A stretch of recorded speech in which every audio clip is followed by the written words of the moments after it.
In the darkest shadows, in the white cold, fearlessly we search for knowledge new and old. We drink the strong spirits and read ancient tomes, the order of the Abercast. We are the brave and bold.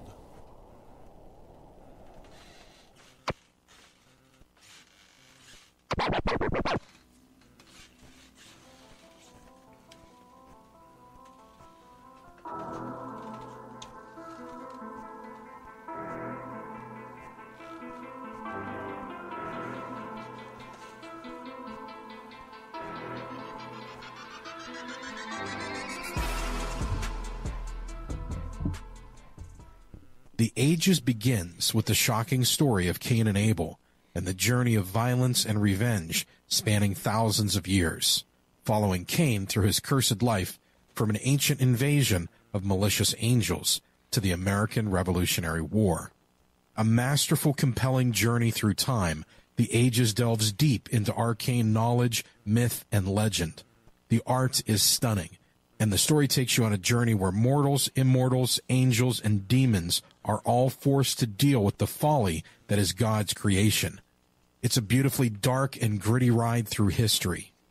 This 4-part story follows the astrological procession of the ages and how each 2,500-year age parallels major changes in the development of Earth's inhabitants.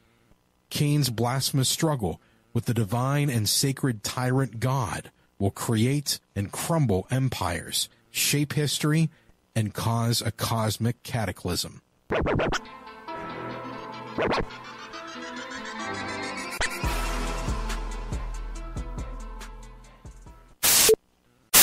Hello and welcome, brothers and sisters. It's Pastor Larry Solomon coming at you with some real talk. A message from the Almighty, the risen, our Lord and Savior Adonai, the Master of the ages. Can I get an amen? And brothers and sisters, the Almighty wants you to support the Abercast Patreon for mere shekels. For less than a half of a bottle of that blessed bottom shelf gin. Can I get an amen?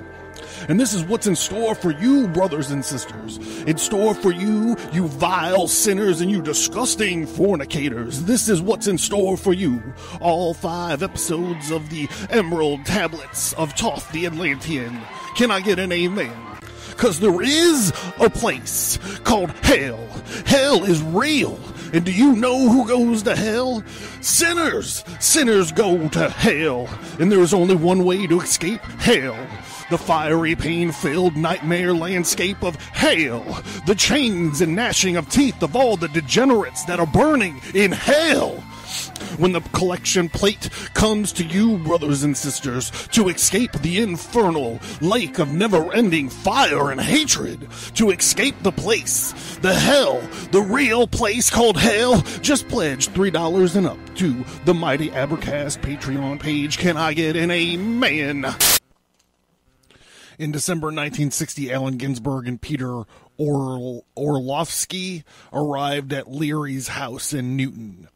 Although Ginsberg was a veteran of the psychedelic trips, he has never tried psilocybin. So when the opportunity presented itself, he and Orlovsky jumped at it. The environment provided by Leary was much more congenial than the research institute in Palo Alto, where Ginsberg had taken LSD the previous year. After swallowing the mushroom pills, Ginsberg became slightly nauseous, but his initial queasiness subsided as the drugs took command of his being. He and Orlovsky were completely overwhelmed. They took their clothes off and padded around the house in a supernatural gleam in their eye. Ginsberg was inundated by a rush of messianic feelings. Quote, "We are going to teach people to stop hating. Start a peace and love movement," he triumphantly proclaimed. There he stood in Leary's living room, a squinting prophet. He had removed his spectacles, ready to march through the streets stark naked and preach the coming of a new age. He goes on to say, but the The beat poet was still full of fire. He wanted to get Kennedy, Khrushchev, and Mao Zedong on the phone in a cosmic rap session that would rid them of their petty hang-ups about warfare. This being impractical, he decided to call Jack Kerouac, author of On the Road, the Bible of the Beat Generation. Kerouac was then living with his mother in Newport, Massachusetts. When the operator came on the line, Ginsberg identified himself as God, wanting to talk to Kerouac. He repeated his name, spelling it out. G-O-D. When he realized he didn't have Kerouac's number, he shuffled through his address book and tried again. This time he reached Kerouac and insisted that he take the mushroom pills. I can't leave my mother, Kerouac replied. Ginsberg urged him to bring his mother. Kerouac said that he'd take a rain check. As Ginsberg and Orlovsky were coming down from their 6-hour psilocybin high, they put on robes and sat around the kitchen table, sipping steamed milk and talking with Leary about the pills. Ginsberg had some forthright ideas about what to do with the synthetic mushroom. As far as he was concerned, psilocybin had vast implications far beyond the world of medicine. Psychedelic drugs held the promise of changing mankind and ushering in a new millennium, and therefore no one had the rights to keep them from the average citizen. This is from the book that we're going to be talking about tonight called Acid Dreams, The Complete History of LSD, the CIA, 60s and Beyond by Martin Lee and Bruce Shlain. So you ready? Get your fucking eyedroppers ready, you sons of bitches, because here we go.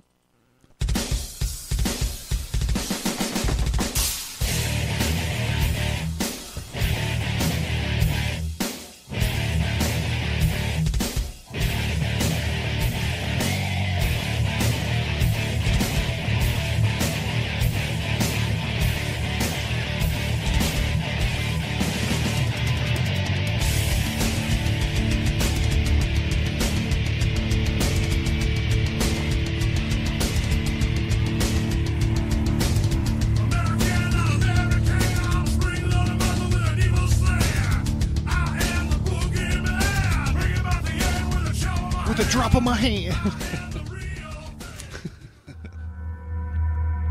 Don't eat the orange sunshine acid. The Abercast. Occult. History. Conspiracy. Violence.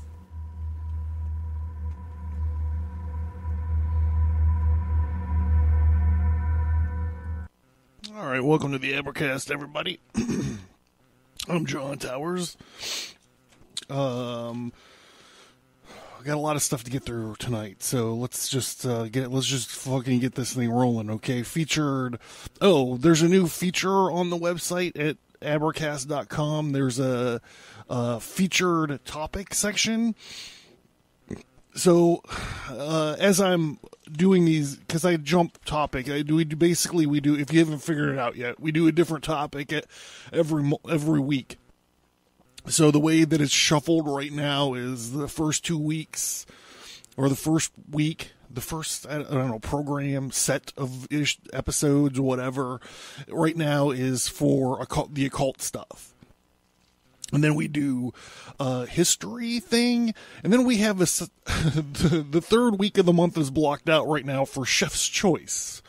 And then the fourth week is the conspiracy week. So I try to quickly rattle off at the beginning of every episode, like the tertiarily combined episodes from the past that have the same topic or related material.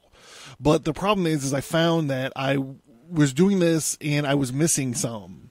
So I created this special or featured topic section where all of the episodes that have anything to do with this topic will be right there for you. You can stream them right on the link, or if you want to go to wherever you catch podcasts, you can see the names of the different episodes. So there is right there, and it's only been up for like a week, but I see that people are already using it, and it makes me happy. So thank you guys for that. So the website is stigmatastudios.com, or you can go to abercast.com. We're finally back on Spotify. Thank the Lords for that. When you're at the website, go down to the bottom and find my social media links. Hit me up. I'm always happy to chat with you guys. Tonight the featured book is called Acid Dreams, The Complete Social History of LSD, the CIA, the 60s and Beyond, by Martin Lee and Bruce Shinlin. It was published in 1985. And I need to take a second to say that this book, we're not going to be looking at this topic from like a Jan Irvin sort of angle. We're not getting into like a Joe Atwill sort of level when they talk about these things. Frankly, it's dizzying to me to listen to those guys talk about who everyone involved is a CIA agent, and this is why, and they found the pay stubs and all of that stuff. So we're not getting into that deep of an aspect with it. So that's why we're just focusing on this book. And this book is, when you read it, you could tell these people are nostalgizing. They have some sort of idyllic connection with the accepted story of the counterculture in the 60s and 70s. They long for the days of these acid trips, and they lionize and heroicize. I don't know. They lionize some of the characters in this story, and they laud them for being like these brave, pioneering, psychonauts and all of this stuff. So take it all with a grain of salt. It's not going to go far enough for some people when it's in one direction. It's not going to go far enough in the other direction for the other folks. But it's got some great information in it. So I thought we could use this to follow up like the Sunshine episode acid, or the Sunshine acid episode. Also, there's gonna be some stuff in here from like the Wayback Machine, the JFK vaccinations and monkey viruses episode. We're gonna touch on that just a little bit, and also, of course, the CIA culture creation episode. So you'll be able to find all those right there in that featured topic link. So that was the qualifier there. So you guys know what you're getting into.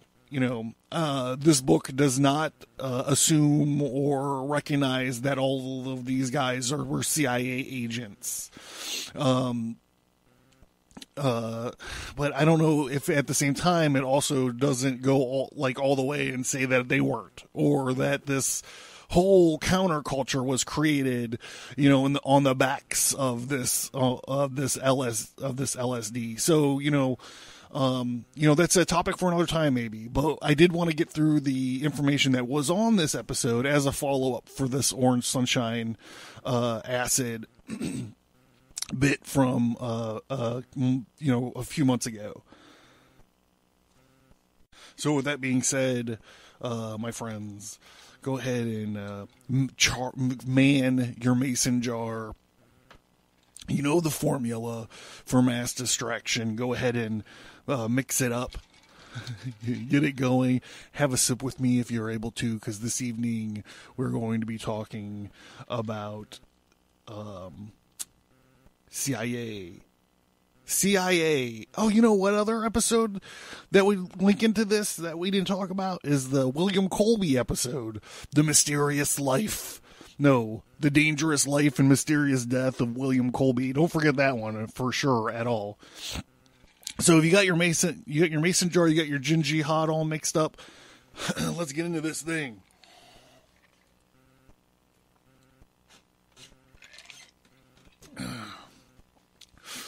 So we're going to kind of start in 1961.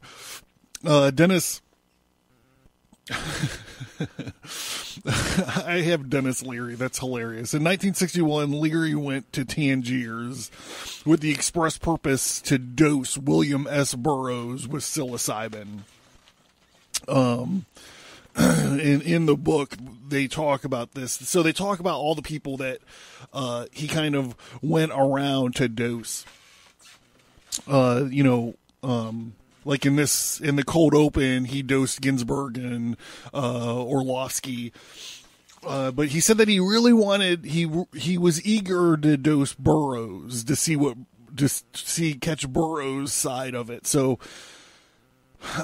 Leary was eager for William Burroughs to take the mushroom pills. Burroughs, the author of Naked Lunch, was something of a mentor to the Beat generation. In the summer of 61, Leary traveled to Tangiers, where Burroughs was living at the time.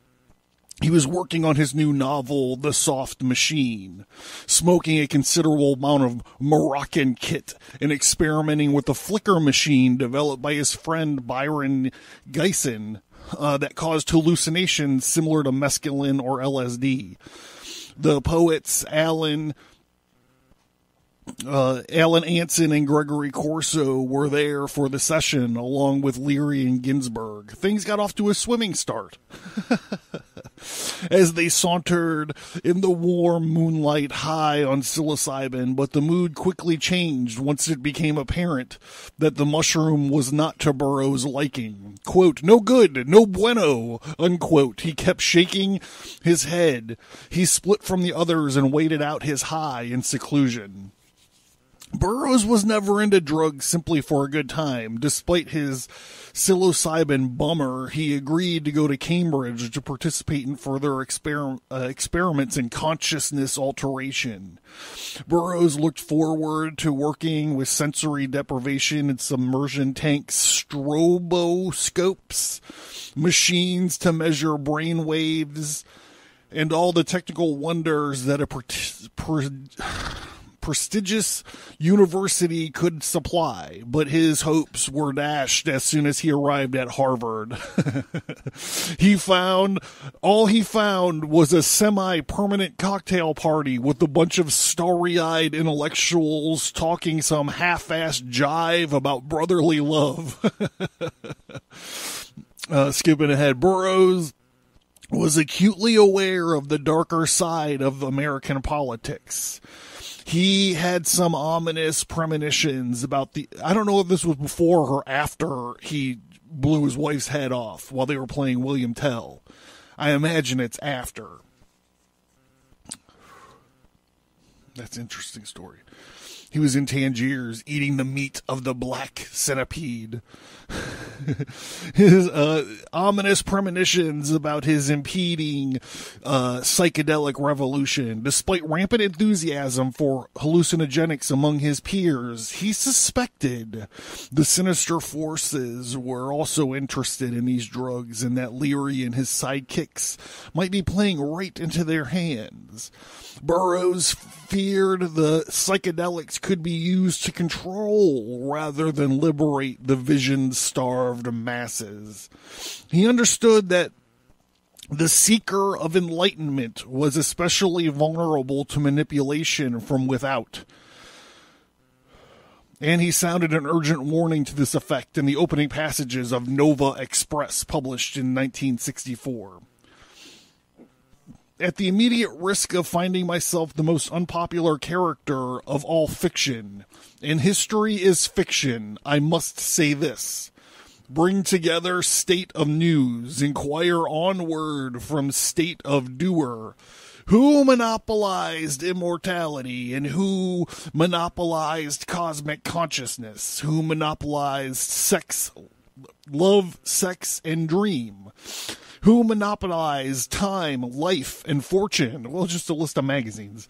Who took from you what is yours? Listen, their garden of delights is a terminal sewer. Their immortality, cosmic consciousness, and love is second-run grade B shit. Stay out of the garden of delights and throw back the urats of immortality. Flush their drug kicks down the drain. Flush their drug kicks down the drain. They are poisoning and monopolizing the hallucinogenic drugs. Learn to make it without any chemical corn. So he sounds already like he's a little paranoid. Right? Am I right? Okay, so let's just get out of the narrative for a second and look at where we are in time. Let's put some context on time. We're in 1977. Nixon quits. Ford is in office, and he orders a committee to investigate the American intelligence community. And this leads to the Church Committee and to these hearings led by Ted Kennedy. That's Ted. He could have been president if he was driving a Volkswagen. Kennedy. That's Ted.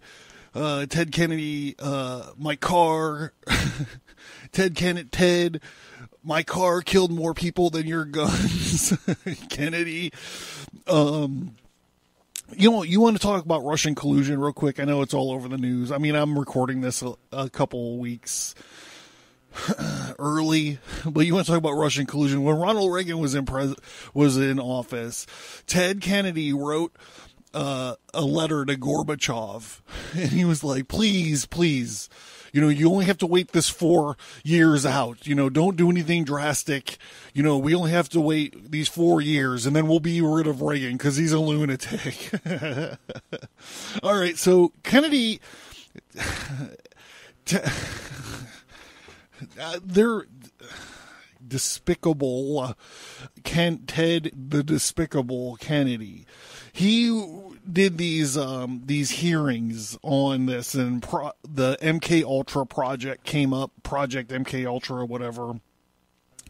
That's another thing you get when you listen to these podcasts about MK Ultra. It's like they just rattle off like nonsense. The MK Ultra, which is part of subcategory project Artichoke. It's just like, just stay on target. Fucking stay on target. It's actually, that was actually project Bluebird. You're just like, what are you even talking about? August 1977, LSD was the main topic at a well-attended gathering. The setting on this occasion was an ornate Senate hearing room on Capitol Hill, and the television cameras were ready to roll as Ted, I would be president by now if I drove a Volkswagen Kennedy, chairman of the Senate Subcommittee on Health and Scientific Research, strolled towards the lectern, flanked by a few of his aides. During the next 2 days, he would attempt to nail down the elusive details of Mary Jo Kopechne's murder and subsequent cover-up. No, I'm sorry, that's not what he did. During the next 2 days, he would attempt to nail down the elusive details of Operation MK Ultra, the principal CIA program involved in the development of chemical and biological agents during the Cold War. In his opening statements, Kennedy told a large audience that he hoped these hearings would close the books on this chapter of the CIA's life. He then proceeded to question a group of former CIA employees about the agency's testing of LSD and other drugs on unwitting American citizens. These activities were considered so sensitive that only a handful of people within the CIA even knew about them. A previously classified document exclaimed that the program was shrouded in secrecy.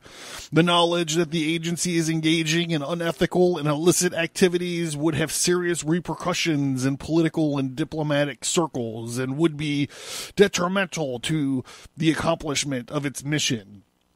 Although most of the testimony had been rehearsed earlier when witnesses met with the Kennedy staff member, Boy. Talk about a sentence that you could rewrite. You just throw Ted so you know which one. If you said a Kennedy staff member, never mind. The senator from Massachusetts still managed to feign a sense of astonishment when David Rhodes, formerly a CIA psychologist, recounted his ill-fated LSD experiment at a CIA safe house in San Francisco Bay Area. He described how unsuspecting individuals were recruited from local bars and lured to party where CIA operatives intended to release LSD in the form of an aerosol spray. But Rhodes explained the air currents in the room were unsuitable for dosing the partygoers.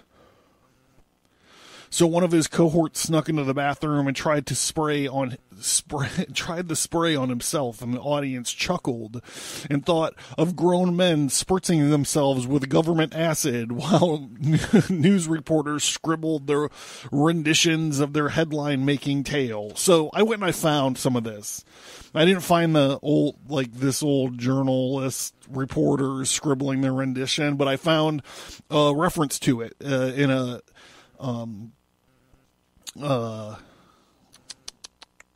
an article from the Washington Times.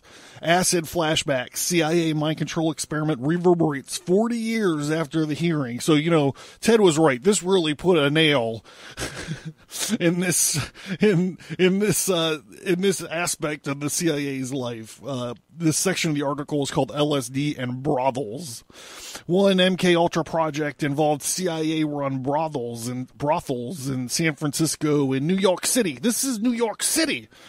Establishing specifically to study LSD effects on unsuspecting adults.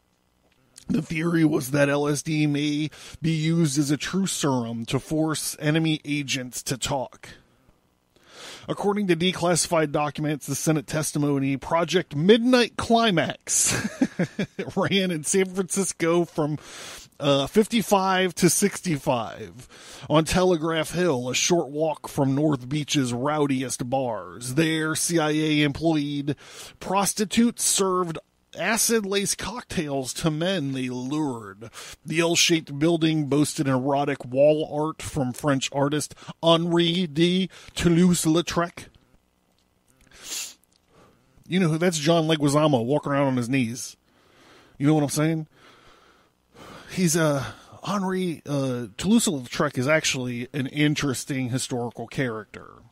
He was probably the world's first graphic designer. Anyhow, sweeping waterfront views and recording devices disguised as electrical outlets. Bedrooms also featured two-way mirrors to allow observers supervised by a Bureau of Narcotics agent who doubled as a CIA operative to watch. Regardless of the experiment's legality, CIA analysts initially greeted their work enthusiastically. Operatives reported that if it helped refine sexual blackmail tactics, surveillance technology, LSD's use in interrogations, and on how better to use empathy as an investigation tactic. But Project Midnight Climax soon grew beyond its control of its handlers, with brothel operatives later admitting that they had dosed unsuspecting subjects at nearby restaurants, bars, and beaches. In one case, a U.S. Marshal held up a San Francisco bar with his service revolver after an MK Ultra agent slipped LSD into his bourbon and soda. Other experiments had even more tragic results. Oh, no. During a mid-1950s retreat in rural Maryland, CIA operative and biological warfare specialist Frank Olson had his contrenou laced with LSD by his supervisor. 9 days later, Olson plunged to his death from a window in New York City hotel room. By 1963, CIA Inspector John Ehrman recommended closing down the program. Concurrently, CIA activity was shifting focus to Vietnam. By the time the agency stopped the work in 65, thousands of unwitting tripped on LSD. Okay, back to the book. That was just a little detour. Hey, if you guys want to hear more about Frank Olson, go check out my homie Jeremy over at Mysterious Circumstances. He did a great episode on Frank Olson. Also, I think there's some TV show or movie on Netflix about him right now. I can't remember what it's called. I didn't watch it. There's some MK Ultra bullshit on Netflix right now. There's the Hunt for the Unabomber, which you actually see this guy, Dr. Henry.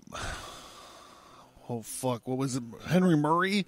You actually see a version, like whatever, a made for Netflix version. Or maybe it was made for TBS, made for somebody, version of what they did to Ted Kaczynski to turn him into the Unabomber. It's actually really interesting. And then there's this Fred Olson movie or TV show that's out there too that I haven't watched. The Unabomber one is worth the watch though. It's got the guy who plays Vision in the Avengers movie. All right, back to this book.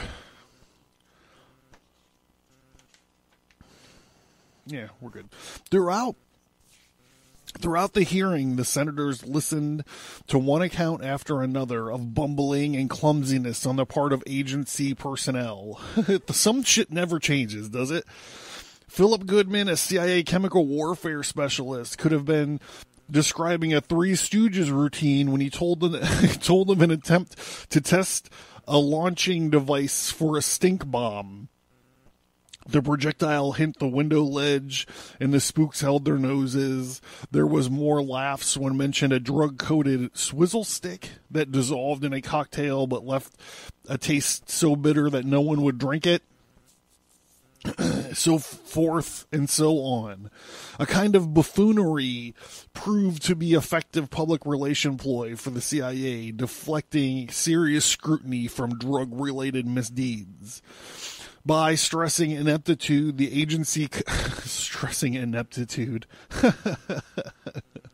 conveyed an all too human air. After all, why prosecute a bunch of regular Joes for fooling around with chemicals they could never hope to understand?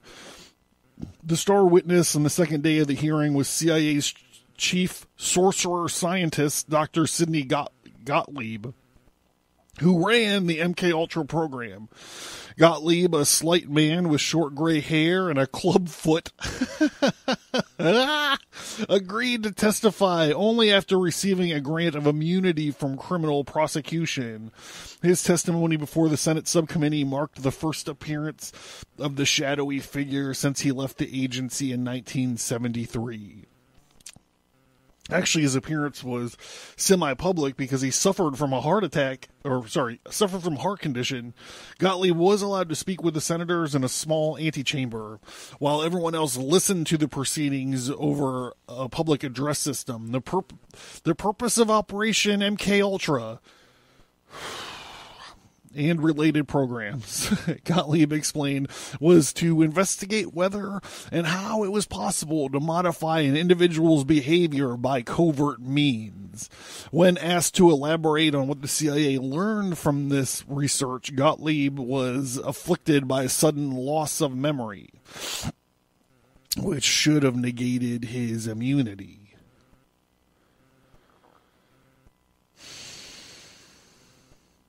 As if he were under the influence of one of his own amnesia drugs. However, he did confirm earlier reports that prostitutes were used in the safe house experiments. You know what I'm saying? Mm-hmm. To spike drinks of unlucky customers while CIA operatives observed, photographed, and recorded the action. When asked to justify this activity, Gottlieb resorted to the familiar Cold War refrain that had been evoked repeatedly throughout the hearings by other witnesses. The original impetus for the CIA's drug program, he maintained, stemmed from the concerns about the aggressive use of behavior-altering techniques against the U.S. by its enemies. Gottlieb claimed that there was evidence, which he never shared with the senators, that the Soviets and Red Chinese might have been mucking about with LSD as early as the 1950s. This, he explained, had grave implications for our national security. At the close of the hearings, Kennedy summed up this surreptitious LSD test by declaring, "These activities are a part of history. These activities are a part of history, not the concurrent practices of the CIA." And then he was as far as it went. The senator seemed eager to get the whole show over with, even though many issues were far from resolved. Later, it was revealed that some witnesses conferred among themselves, agreeing to limit their testimony to the minimum degree necessary to satisfy the committee. As Dr. Gottlieb admitted, quote, "The bottom line on the whole business has not yet been written," unquote. So, all right, well, I'm proud to finally launch this thing. I'm doing this thing called Tomes for Troopers. So what are we doing? We're benefiting, we're going to be helping out American servicemen and women who were deployed overseas by providing them with books and media. This all started, if you've listened to the show, I've been talking about this for quite a long time. But it has actually started last week. And I'm going to eventually institutionalize it, and make it part of the community of listeners on Patreon. We're looking at a goal of $200 to make it as big as we can make it at this point in time. So right now we're starting small, and I started using the ad revenue from the ads to purchase the books and stuff. So you can help out wherever you are, from home, from bookstores, from post offices. You actually choose your level of involvement, but the Patreon support is where it's at right now until we can get to this 200 goal. So why would you want to do this? Right now, there's over 6 hours of bonus content on Patreon. Specifically, I've been busting my ass. I did 6 hours on the Emerald tablet of Thoth the Atlantean. I did 5 episodes about the tablets themselves for the $3 tier, and then I did an episode about the many lessons that I found within the Emerald tablets, and that's going to be available for $5. So it's an additional 6 hours of content, and I'm going to try to do. I'm going to do stuff. I'm going to do something along this lines every month. So you guys are getting a lot of bang for your buck. So your participation on Patreon will help us to get the materials, books, media, and provide our services or provide these books and this stuff to our service people abroad. And the last reason you want to do it is because there's a lot of cool swag involved, including bookmark. We're good on books, like we do a lot of book stuff. So we got bookmarks. We got we're going to be ordering temporary tattoos as part of the swag. The one that I'm looking forward to the most is the Abercast mason jars. That's going to have the oath put on them. I can't wait for that. And then t-shirts. So how are we going to do this? We're launching it very small scale right now. Like I said, I'm just using the little bit of ad revenue that we're getting, but soon I hope to grow it using the Patreon fund. So stay tuned to the end of the episode, and I'll talk a little bit about the first set of books that we sent out. And I'm not going to say who they went to, but I'll tell you a little bit about their, so you could see what I'm kind of going for. So just stay tuned, for the episode. I'm sorry to take up this time at the beginning, but like I said, we want to launch it, and we want to make people understand what it is and as excited for it as possible. And if you've never heard of the Emerald Tablets of Thoth, $3 is not a bad price to, because you're supposed to read them out loud anyways. You know, when you read the introduction, Doral says that you should read them out loud 100 times. Well, I didn't read them out loud 100 times, but we read the fucking things out loud, and then we did more of a traditional episode on the many lessons that I got out of it. There's a lot, actually. So, yeah, so there you go. Hang on to the end. Thanks. Oh, this is a great place to do this fucking thing.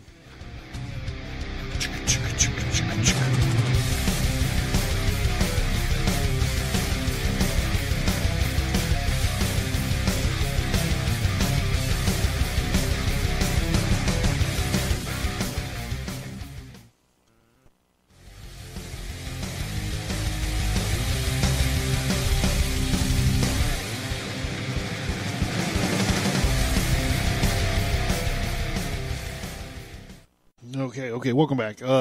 So we're going to pick back up on our story in October of 1977. So this is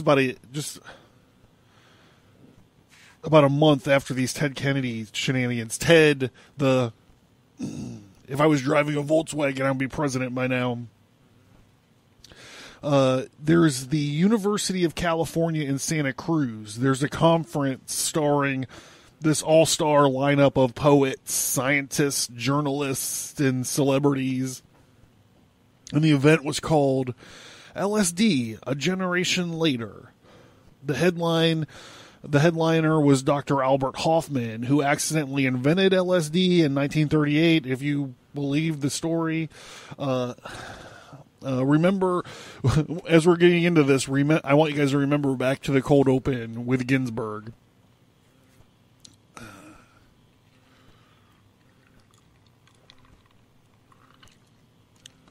Back in the book. And so it was that Dr. Albert Hofmann made his fateful discovery right from the start. He sensed that LSD could be an important tool for studying how the mind works. And he was pleased when the scientific community began to use the drug for this purpose. But he did not anticipate that his problem child, as he later referred to LSD, would have such an enormous social and cultural impact in the years to come. Nor could he have foreseen that one day he would be revered as a near mythic figure by a generation of acid enthusiasts. Dr. Hoffman, said Stephen Gaskin, who was the leader of the largest counterculture commune in America. There are thousands of people on the farm who feel that they owe their lives to you. Gaskin was among the guests invited to participate in the panel discussion on the second day of the, Colloquium, maybe. Its purpose was to provide a forum for counterculture veterans to reflect back on the Haliacon days of the psychedelic movement, which had reached a peak a decade earlier during the infamous Summer of Love, and assess what had come to pass. Poet Allen Ginsberg likened the event to a class reunion. He decided to do some homework before joining his fellow acid valedictorians. So he took some LSD on the plane flight to the West Coast. While under the influence of the psychedelic, he began to ponder the disclosures that had recently surfaced in the news media concerning the CIA's use of LSD as a mind control weapon. The possibility that an espionage organization might have promoted the widespread use of LSD was disturbing to Ginsberg, who had been an outspoken advocate of the psychedelics in the 60s. He grabbed a pen and started jotting down some high-altitude thoughts. Quote, "Am I Allen Ginsberg, the product of one of the CIA's lamentable, ill-advised, or triumphantly successful experiments in mind control, unquote. Had the CIA, quote, by conscious plan or inadvertent Pandora's box, let loose the whole LSD fad on the U.S. and the world, unquote. Just let that sit in the air for a second.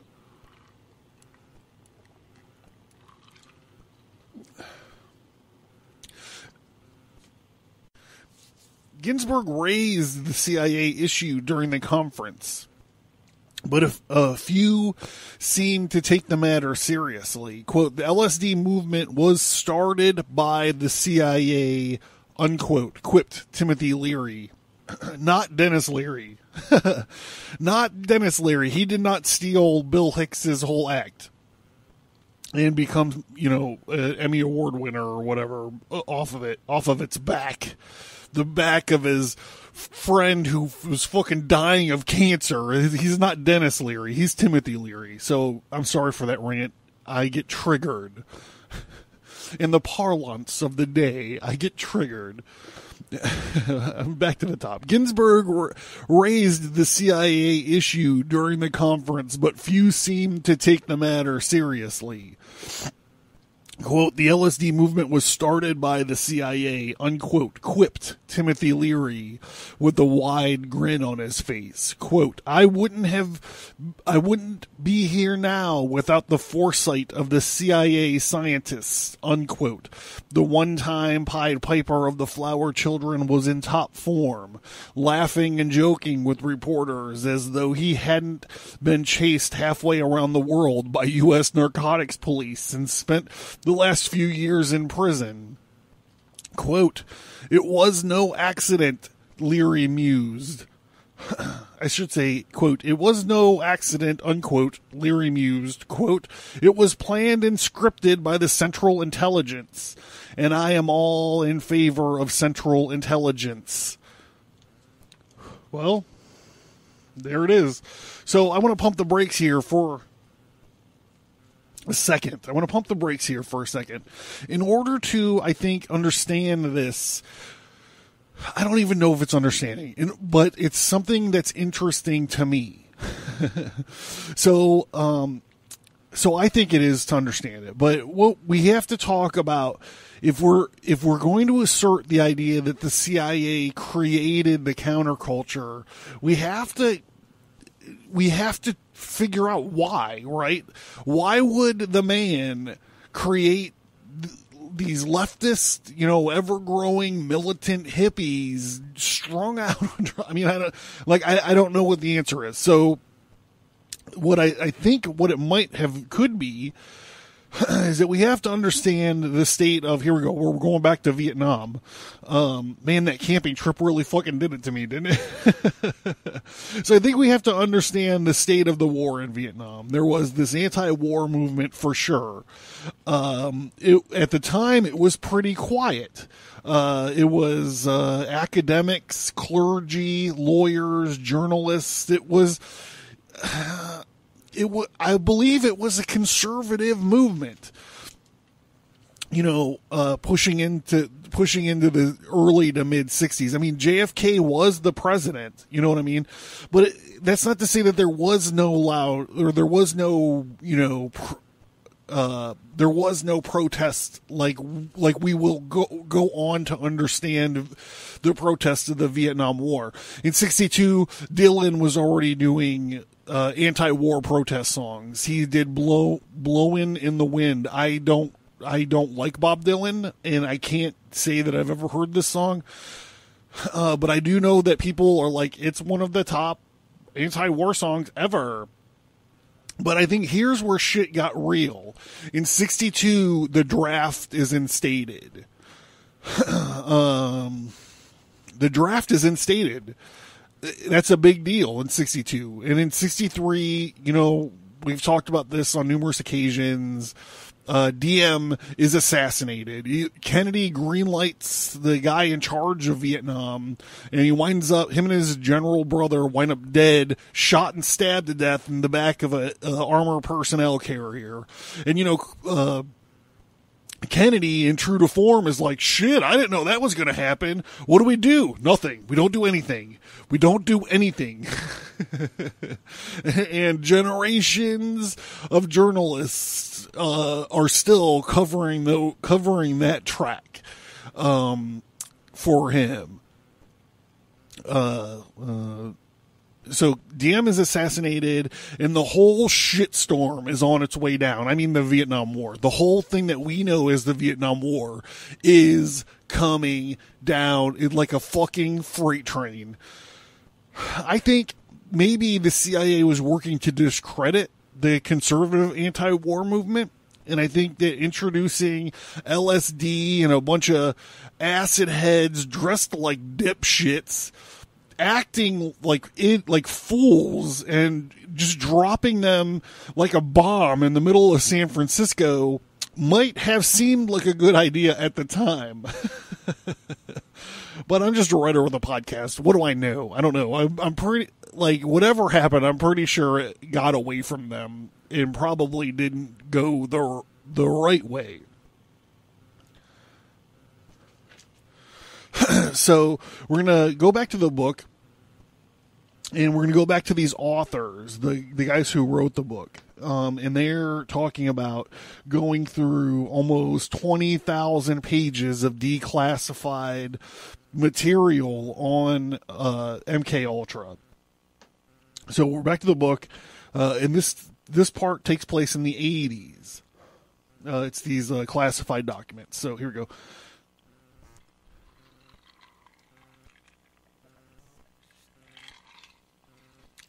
In the course of our inquiry, we uncovered CIA documents describing experiments in sensory deprivation, sleep teaching, ESP, and subliminal projection, electronic brain stimulation, and other methods that might have applications for behavior modification. One project designed to turn people into programmed assassins who would kill on an automatic command, and another mentioned hypnotically induced anxieties. Think about millennials today when I read this part. Just in the back of your head, keep those SJW, those snowflake type millennials. We all know at least a few of them. So keep that in the back of your mind when I'm reading this. One project was designed to turn people into programmed assassins who would kill on automatic command. Here we go. Another document mentioned hypnotically induced anxieties and induced pain in the form of physical and psychological control. There were repeated references to exotic drugs and biological agents that caused headache clusters, uncontrollable twitching, or drooling, or lobotomy-like stupor. Deadly chemicals were concocted for the sole purpose of inducing a heart attack or cancer, without leaving a clue as to the actual source of the disease. CIA specialists also studied the effects of magnetic fields, ultrasonic vibrations, and other forms of radiant energy on the brain. As one CIA doctor put it, quote, "We lived in a never land of eyes-only memos and unceasing experimentation," unquote. It's horrific. It's horrific. As it turns out, nearly every drug that appeared on the black market during the 60s, marijuana, cocaine, heroin, PCP, amyl nitrate, mushrooms, DMT, barbiturates, laughing gas, speed, uppers, downers, lipstick red tubinols had previously been scrutinized, tested, and in some cases refined by CIA and Army scientists. But of all the techniques explored by the agency in its million 25-year quest to conquer the human mind. None received as much attention or was embraced with such enthusiasm as LSD 25. For a time, CIA personnel were completely infatuated with the hallucinogen. Those who first tested LSD in the early 50s were convinced it would revolutionize the cloak and dagger trade. We studied the documents more closely. Certain shapes and patterns came alive to us. We began to get a sense of the internal dynamics of the CIA's secret LSD program and how it evolved over the years. The story that emerged was far more complex and enriched in detail than disconnected smatterings of information that had surfaced in various press reports and government probes. We were able to understand what the spies were looking for when they first got into LSD, what happened during the initial phases of experimentation, and how their attitudes had changed as they tested the drug on themselves and their associates, and how it was ultimately used in covert operations. This whole paragraph sounds like bullshit to me. As we studied the documents more closely, certain shapes and patterns came alive. You know what this is? This is lazy writing. You know what this reminds me of? And God forgive me for saying lazy writing for these gentlemen or for what I'm about to say, but in V for Vendetta, when the cop finally puts it all together and he's like, it's like a tapestry woven throughout time. And he's like putting all of these disparate parts of the story together. It's been a long time since I read the comic, so I don't know if that's in the comic, but it's certainly in that fucking the Wachowski sisters movie with Agent Smith. That's what I'm talking about.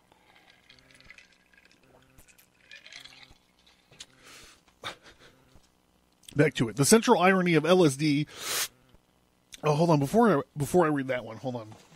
I want to get into my. Sorry, I'm doing this on the fly. I'm not prepared. How fast can I do this without sounding like an asshole? I'm going to dip into A Patriot's History of the United States, from Columbus's Great Discovery to the War on Terror by Larry Schweikart and Michael Allen. Sex, drugs, and rock and roll. Enhancing the freedom from responsibility and the associated notion that normal activities such as holding jobs, raising families were somehow meaningless. The new drug culture spread through the underculture like wildfire. Timothy Leary's famous call to tune in, turn on, and drop out reached innocent ears like a siren song. And many youth, already convinced their parents had lied to them about rock and roll, sex, and Vietnam, listened attentively. LSD, lysergic acid diethylmalide, I should not have even tried that, was the subject of extensive tests by the CIA, and in the 50s, by the CIA in the 50s. One CIA researcher recalled the lab staff using it on themselves, saying there was an extensive amount of self-experimentation because we felt that a first-hand knowledge of the subjective effects of these drugs was important. LSD spread throughout the subculture, and by the 60s, dropping acid was equated with the religious experience by beat poet Allen Ginsberg. Increasingly, intellectuals from the 60s advocated chemical use purely for pleasure and mind expansion, and not just LSD, but mescaline, heroin, amphetamines, dietrine, and other mysterious substances, all, of course, undergirdled by the all-purpose and ambiguous marijuana. Writer Ken Kesey credited his LSD trip for his insight in One Flew Over the Cuckoo's Nest.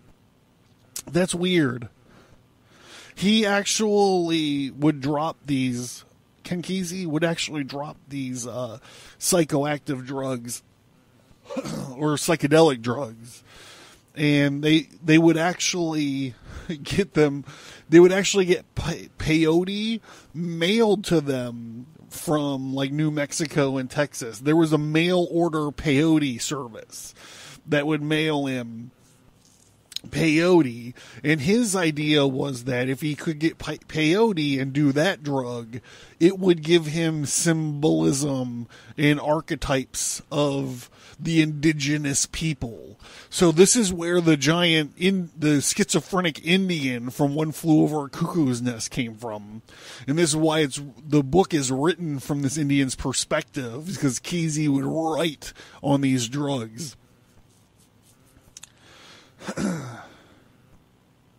So his insight to One Flew Over the Cuckoo's Nest is a bit of an understatement. Leaders of the Berkeley free speech movement saw drugs as natural elements in their attack on conformity, which is hilarious because it just never mind. Indeed, drug use was, in their view, an important political catalyst that enabled questioning of the official mythology of the governing class. Or as a veteran of the free speech movement bragged, when a young person took his first puff of a psychoactive smoke, he became a youth criminal against the state. It was all so much empty rhetoric, but when draped in the language of academia, it took a certain respectability. All right, I'm going to put that one down forever.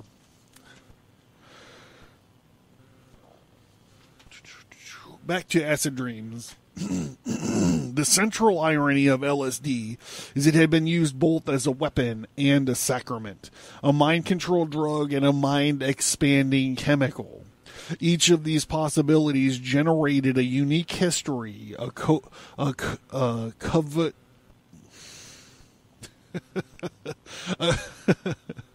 covert history, on the one hand, rooted in CIA and military experimentation with hallucinogens, and a grassroots history of the drug counterculture that exploded into prominence in the 1960s.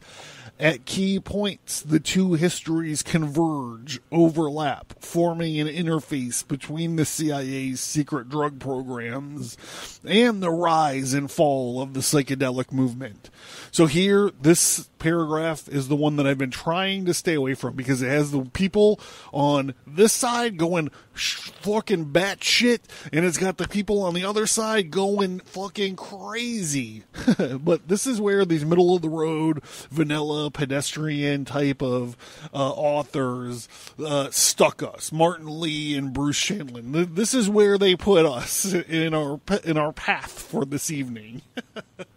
So talk amongst yourselves. Let me know what you think. Is it a Venn diagram, a Shakespearean tragedy of a Venn diagram, or was it controlled opposition? I mean, that's really what it gets down to, isn't it? Is it the view that they just put out? These two crazy, inexplicably linked ideals or concepts that just have this Venn diagram overlay, this Vesica Pisces pussy-like overlay of their circle? Or is the counterculture a fabrication and created controlled opposition? I guess those are your two main choices, and there's various subtling degrees between them, I suppose. But I'm curious to see what you guys think. I fucking know what I think. I want to know what you think. This hot button topic.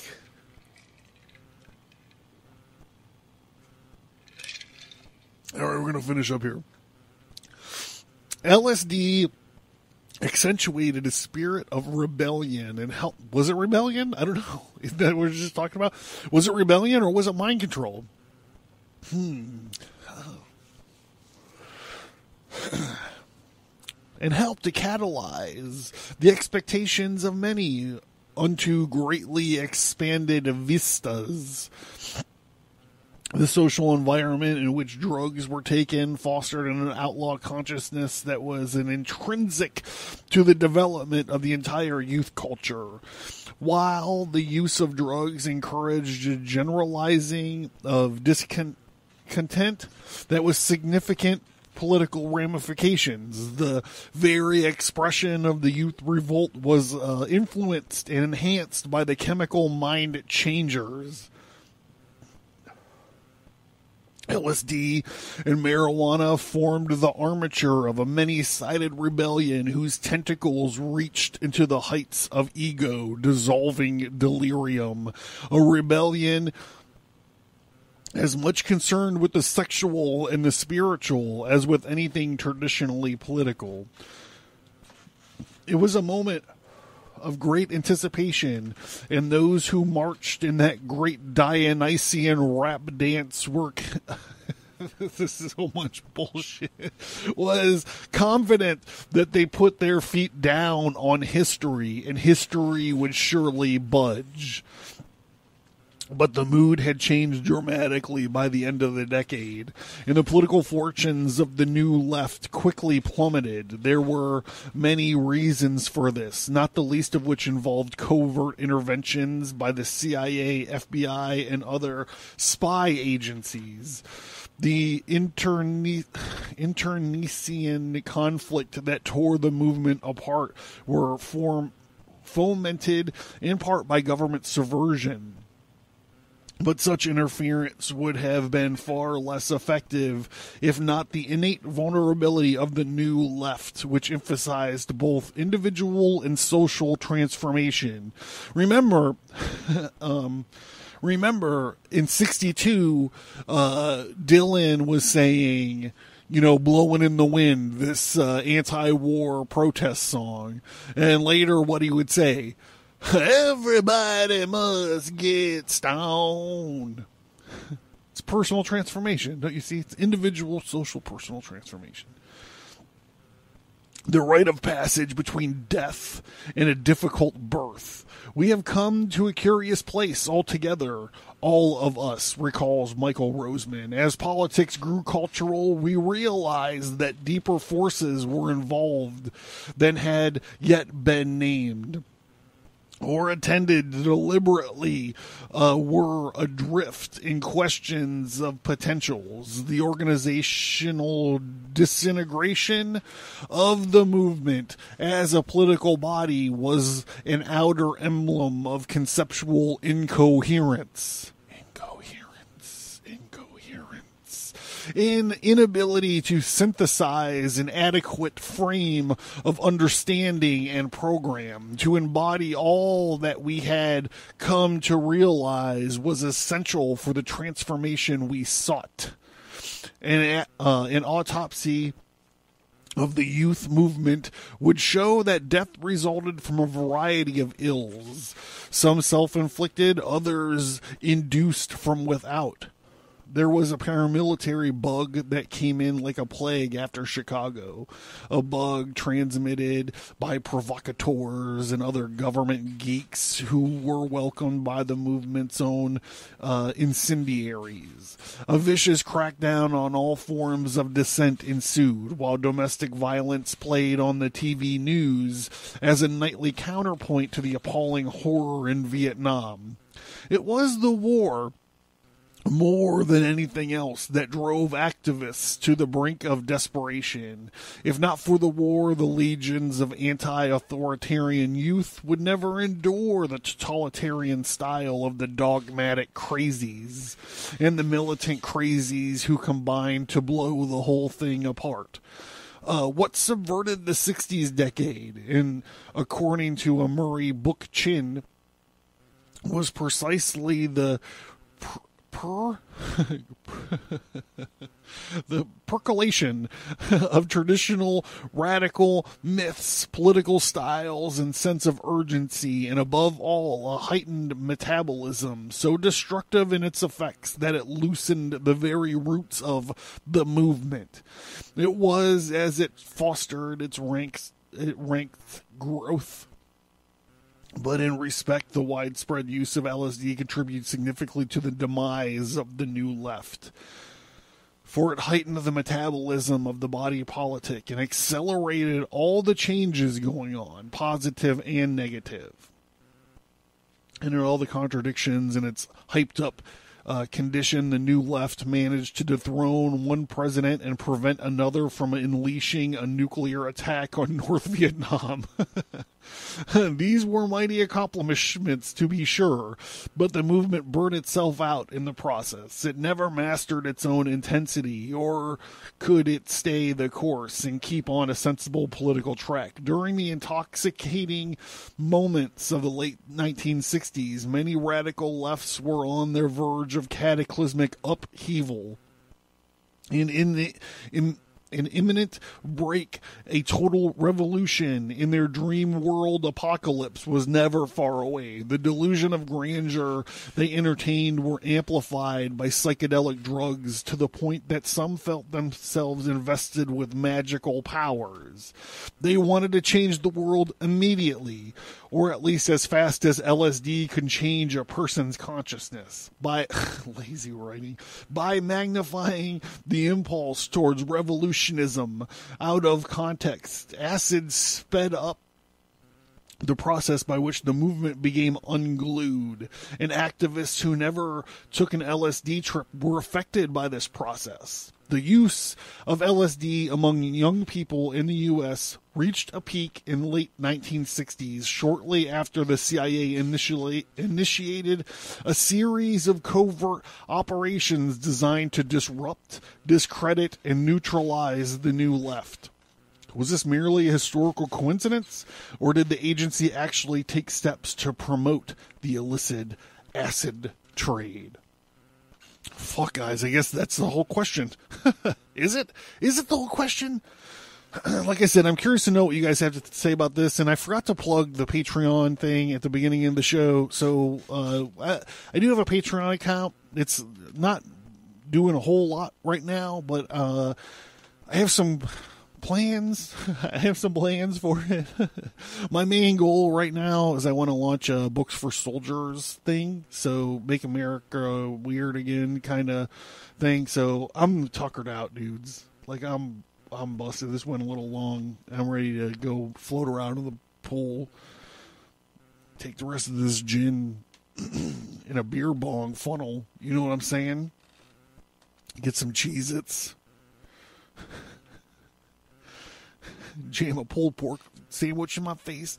So, hey, remember to check out the website, stigmatastudios.com, abercast.com. Remember to check out that the feature topic tab on the website. It'll have all the episodes that link to this on there, and it's awesome.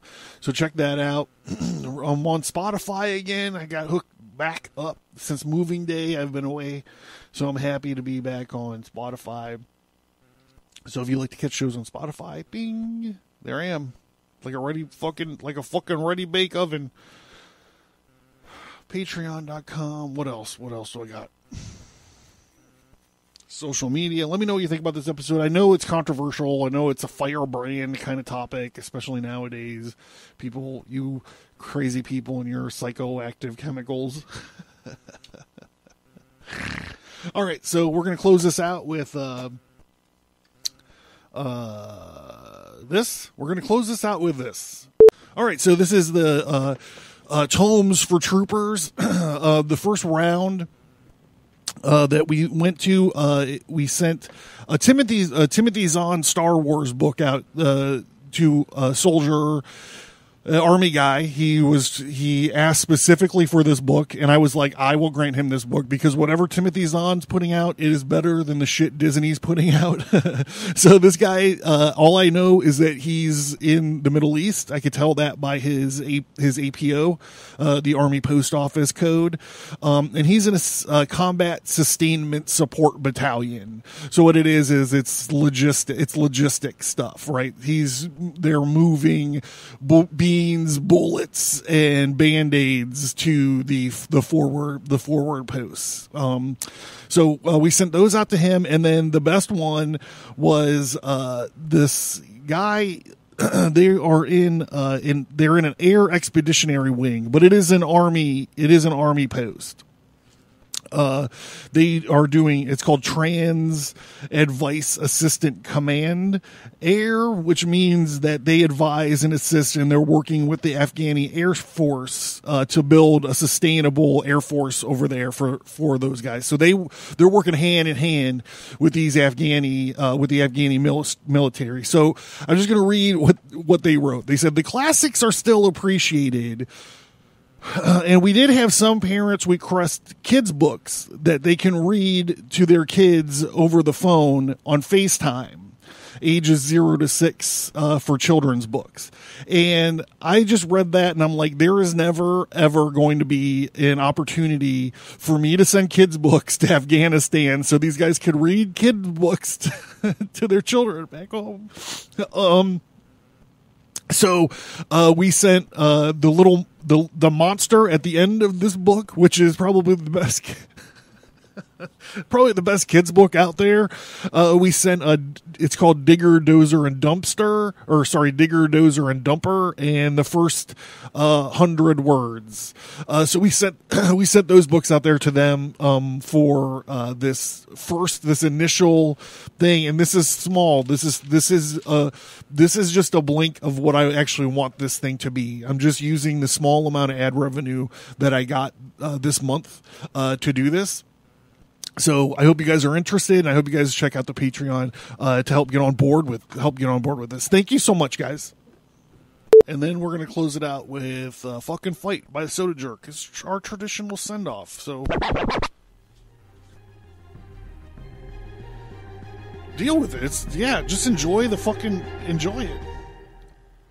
Ba-ba-dum. Vienna, 1683. Today is September 11th, 1683. The mighty army of the Ottoman Empire, led by the savage and radical terror troops of the Dar al-Harb, surround the walled city of Vienna and begin a siege to break the golden apple of Europe and kill, enslave, or convert all of its inhabitants. The valiant citizens stand against the tyrannical army with the steadfast leadership of Count Ernst Rudiger von Stromberg, the help of the ever-living rebel Cyrus the Dead Guy, and the hopes of the faraway King Jan Sobieski III and his army of flying hussars. The Vienna 1683 comic is available right now from Stigmata Studios at stigmatastudios.com and on indieplanet.us.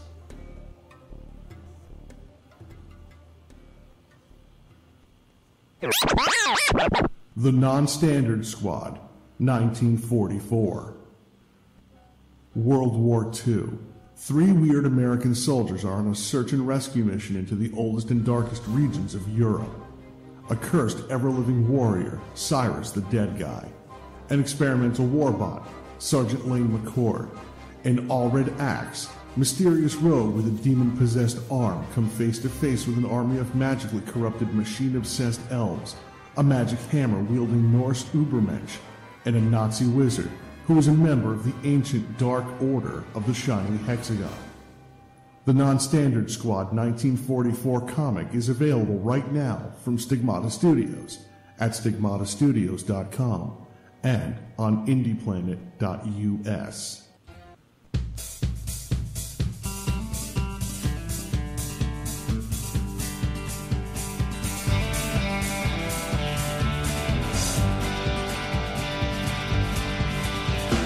I was just 13 when I had my first hit, and my darling whiskey had tightened up her grip, and she made me sick that night, but I knew that the whiskey would take up my life. Well, I had a fool 2 inches above 5'9", and every guy here wants to take me alive, so I'll take a shot of whiskey and punch out their lights. The whiskey, it make me wanna fucking fight. I fucking fight. The whiskey, it make me wanna fucking fight.